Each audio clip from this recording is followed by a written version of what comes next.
안녕하세요. 출근증 전민정 기자입니다. 2009년 근로기준법 개정을 통해 직장 내 괴롭힘 금지 규정이 도입된 지도 벌써 5년이 지났는데요. 직장 내 괴롭힘에 대한 사회적 인식과 경각심은 높아지고 있지만 아직도 하루 평균 30건의 괴롭힘 신고가 들어온다고 합니다. 직장 내 괴롭힘에 대한 판단 기준도 모호해 근로자도 기업도 대처에 혼란을 겪는 경우도 많다고 하는데요. 오늘 출근증에서는 이호승 이정파트너스 국민노무사 모시고 최근 직장 내 괴롭힘에 대한 판례와 쟁점에 대해 짚어봅니다.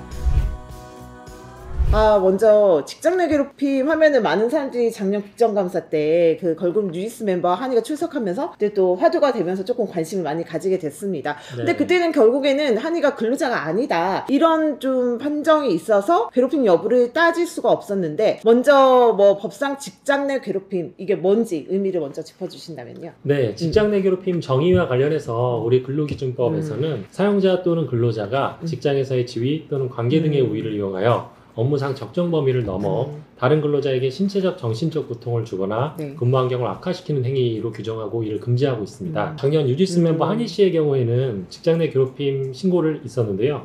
그 성립 요건 중에 한희 씨의 근로자성이 인정되지 않는다는 이유로 사업장 관할 노동청에서 행정 종결한 사건입니다. 직장 내 괴롭힘이 성립하기 위해서는 직장 내 괴롭힘의 피해 당사자가 근로기준법상 근로자여야 하는데 해당 노동청에서는 한희 씨가 소속사와 서로 대등한 계약 당사자의 지위에서 각자의 계약상 의무를 이행하는 관계에 불과할 뿐 사측의 지위와 감독을 받는 근로자가 아니다 라는 이유를 들어서 한희 씨의 근로자성을 부정하며 직장 내 괴롭힘에 해당되지 않는다고 판단한 사건입니다. 그렇군요. 네, 앞서 근로자성이 인정돼야 한다고 하셨는데 그 외에 직장 내 괴롭힘이 이렇게 성립되는 요건이 있다면? 네, 앞서 설명한 직장 내 괴롭힘 그 성립 요건을 세분화해서 조금 살펴보면 먼저 행위자 요건으로서는 직장 내 괴롭힘은 원칙상 근로기준법상의 사용자 또는 근로자가 행한 것이어야 하고요. 피해자 요건으로는 직장 내 괴롭힘의 피해자가 근로자여야 합니다. 여기서 말하는 근로자는 정규직, 임시직, 계약직, 고용 형태를 불문하고 임금을 목적으로 사업장에 근로를 제공하는 자를 말하고요. 다음으로 직장 내 괴롭힘의 행위 요건인데요. 얘는 크게 세 가지로 구분될 수 있습니다. 먼저 행위자가 직장에서의 지위 또는 관계 등의 우위를 이용할 것, 그다음에 행위가 업무상 적정 범위를 넘을 것,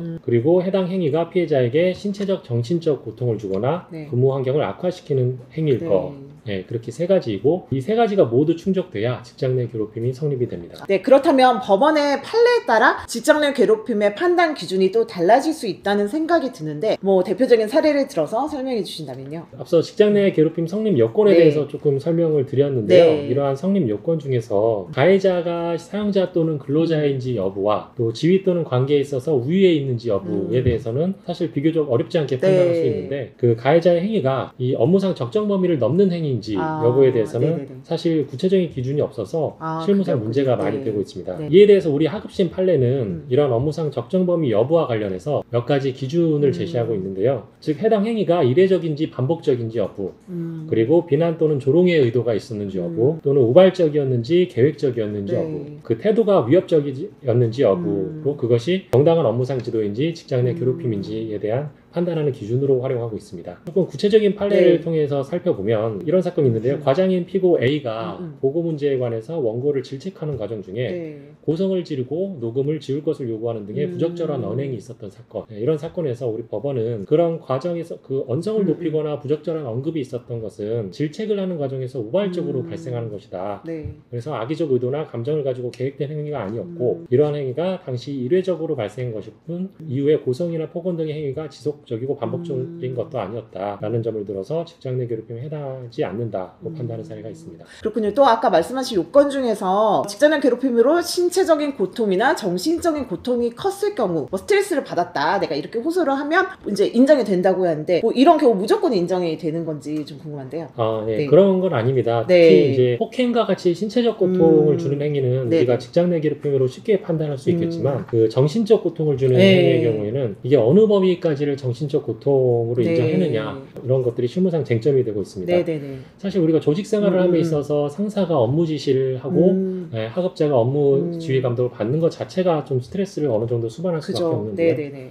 특히 뭐 인사평가나 뭐 사직 면담, 네. 또 징계 같은 경우는 더더욱더 그런 스트레스 받는 상황이 많죠. 근데 이런 것들을 모두 정신적 고통으로 인정할 수 있느냐, 네. 그런 부분에 대해서는 우리 판례는 네네. 정신적 고통은 객관적으로 피해자와 같은 처지에 있는 일반적이고도 평균적인 사람의 입장에서 판단해야 한다는 것이 우리 고용노동부와 판례의 입장입니다. 네. 즉 우리 판례에서는 직장 내 괴롭힘이나 직장 상사의 폭언 또는 모욕적인 언행 등이 불법 행위가 되기 위해서는 이로 인해 상대방이 다소 기분이 상하거나 스트레스를 받는 정도는 부족하고 상대방으로 하여금 감내할 수 없을 정도의 정신적 고통을 유발하는 정도 또는 인격권을 침해하는 수단으로 한 경우에까지 이르러야 한다라고 판시하고 있고요. 그러한 정도에 이르러는지 여부에 대해서는 일반적이고 평균적인 사람의 기준이 되어야 한다라고 판시를 하고 있습니다. 규정이 모호한 탓에 뭐 허위로 신고를 한다거나 아니면 과장해서 정말 이거 직장 내 괴롭힘이 아닐 수도 있는데 그런 신고들이 잇따르면서 뭐 노사 간의 갈등도 많고 뭐 직장 내 갈등도 많고 그렇다고 하는데 뭐 실제 그런가요? 네, 맞습니다. 직장 내 네. 괴롭힘 제도가 시행된 지 이제 5년이 네. 경과하면서 신고 사건은 사실 매년 증가하고 네. 있는데 실제 직장 내 괴롭힘 여부를 판단해 보면 직장 내 괴롭힘 혐의 없음 또는 법 위반 없음의 비율이 늘어나고 네네네. 있습니다. 뭐 이런 것들은 사실 네. 현장에서 아직까지는 괴롭힘에 대한 인식차가 있다는 것을 보여주고 있는데요. 네. 특히 이제 명확하지 않은 기준 탓에 이를 악용해서 허위, 과장 신고를 하는 근로자들이 많이 네. 늘어나고 있는 것도 사실입니다. 이런 것들은 사실 사회적 논의를 통해서 네네네. 직장 내 괴롭힘 여부에 대한 객관적인 판단 기준을 어느 정도 재정립해야 되지 않나 생각합니다. 그래서 이제 주무부처인 고용노동부가 직장 내 괴롭힘 판단 등 사례 연구 용역을 발주해서 관련 제도 개선에 착수를 했는데요. 현장에서 제기된 앞서 말씀하신 그런 문제들을 반영해서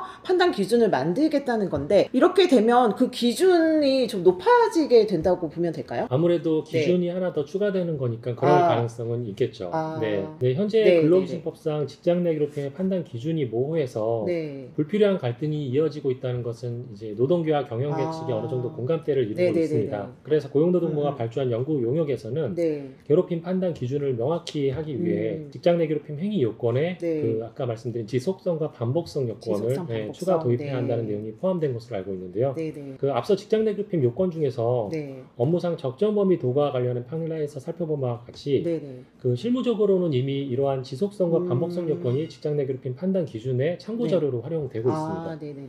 이러한 기준이 입법을 통해 추가가 된다면 네. 직장 내 괴롭힘 판단은 조금 더 명확해질 수는 있겠지만 네. 사실 이것이 괴롭힘 요건을 강화해서 그 신고 문턱만 높이는 것이 아니냐라는 비판도 있는 것도 사실입니다. 실제 직장 내 괴롭힘 신고가 들어오면 고용노동부 지청에서 이제 조사를 나가게 되는데요. 그러면 이제 사업장에는 어떠한 불이익이 이제 가해지고 그리고 실제 이렇게 사건이 발생한 경우 기업에서는 또 어떻게 대처해야 되는지 많은 분들이 궁금해합니다. 직장 내 괴롭힘이 네. 있었다고 해서 곧바로 사업장에 불이익이 있는 것은 아니고요. 네네. 직장 내 괴롭힘 발생 시의 사건 조사와 조치 의무는 그 사용자에게 원칙적으로 있습니다. 그렇기 때문에 실제 근로자가 직장 내 괴롭힘 사실을 노동청에 신고를 하면 네네. 그 해당 사건의 행위자가 사업주가 아닌 이상 노동청에서는 네네. 1차적으로 일단 사업장에 관련 조사를 하라고 네네네. 지시를 하게 됩니다. 네네. 이에 대해서 사용자는 근로기준법 규정에 따라서 지체 없이 당사자 등을 대상으로 사실 확인을 위한 조사를 실시해야 하고 네. 그 조사 결과를 노동청에 보고해야 하는데요. 그 조사 과정에서 주의할 것은 그 사용자가 조사 기간 동안 직장 내 괴롭힘과 관련해 신고인 근로자를 보호하기 위해서 필요한 경우에는 해당 신고인에 대해서 유급 휴가를 준다든지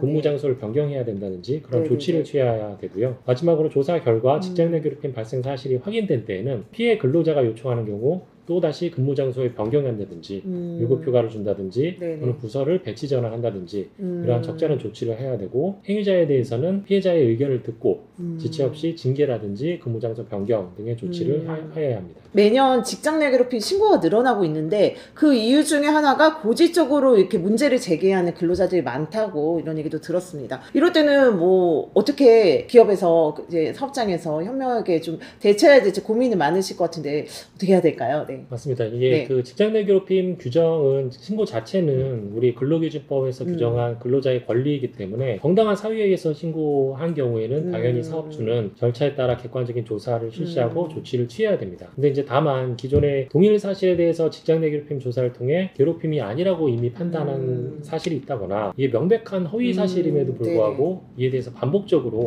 직장 내 괴롭힘 성립을 주장하면서 회사의 정당한 업무를 방해하는 경우에는 당연히 회사에서는 취업 사후규칙 등에 근거해서 해당 근로자에게 징계 처분까지 고려할 수 있을 것입니다. 그럼 직장 내 괴롭힘을 예방하는 것도 중요할 것 같은데 그런 차원에서는 뭐 새롭게 제도가 개편되거나 설계될 부분이 있을까요? 네, 네. 그 현행 근로기준법상 직장 내 괴롭힘 정의 규정은 네. 조금 모호함이 커서 네네. 직장 내 괴롭힘 판단이 어렵다는 문제점이 일단 1차적으로 있고요. 다음에는 직장 내 괴롭힘 행위가 실제 없었음에도 불구하고 허위 신고의 가해자로 지목된 자한테 억울한 피해를 입히는 사례도 적지 않다는 문제점 그 두 가지가 제기되고 있습니다. 예, 전자의 경우에는 사실 피해자 보호에 미흡하다는 측면이 있고요. 후자는 억울한 가해자가 발생할 수 있다는 측면의 문제가 있습니다. 이와 같은 문제점을 해소하기 위한 방안으로 여러 가지 주장이 제기되고 있는데요. 사실 종국적으로는 직장 내 괴롭힘에 대한 판단 요건을 조금 더 명확히 하는 등의 입법적 개선이 필요한 사항으로 보이고요. 무엇보다 직장 내 괴롭힘 제도가 형식적 기준이나 절차적 준수에만 의존할 것이 아니라 본래의 취지에 맞게 실질적으로 기능할 수 있도록 노사 당사자가 모두 관심을 갖고 운영할 필요가 있다고 생각합니다. 직장 내 괴롭힘은 단순히 개인 간의 문제를 넘어 사회적 문제로 자리 잡았는데요. 이제는 직장 내 괴롭힘에 대한 사후 대응뿐만 아니라 화해나 조정과 같은 대안적 분쟁 해결과 예방에 대한 고민도 필요한 시점이 아닌가 싶습니다. 노무사님 오늘 말씀 감사드립니다. 감사합니다. 감사합니다.